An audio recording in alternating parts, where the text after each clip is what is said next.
نیزہ لگا مگر وہ مسکرایا۔ حرام بن ملحان کا لازوال قصہ۔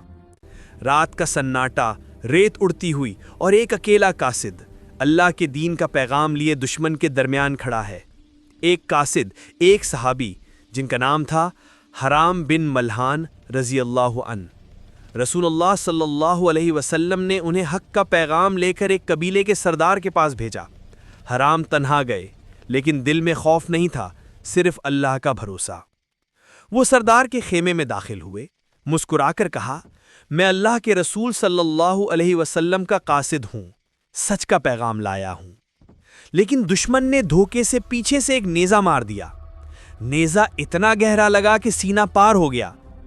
حرام نے اپنے جسم سے بہتا ہوا خون دیکھا، جسم ڈگمگایا لیکن چہرے پر نور آ گیا، اور انہوں نے وہ جملہ کہا جو آج تک تاریخ کے سینے میں گونج رہا ہے، کعبہ کے رب کی قسم میں کامیاب ہو گیا۔ وہ زمین پر گر گئے، لیکن ان کے الفاظ آسمان تک اٹھ گئے۔ ایک نیزہ ان کے جسم میں لگا مگر جیت ان کی روح نے حاصل کی۔ اسی لیے آج بھی تاریخ کہتی ہے، شہید مرتا نہیں، کامیاب ہو جاتا ہے۔ اگر آپ کو ہماری یہ تاریخی کہانی اور معلومات پسند آئیں تو ویڈیو کو لائک کریں اور ہمارے چینل کو سبسکرائب کرنا نہ بھولیں۔ شکریہ۔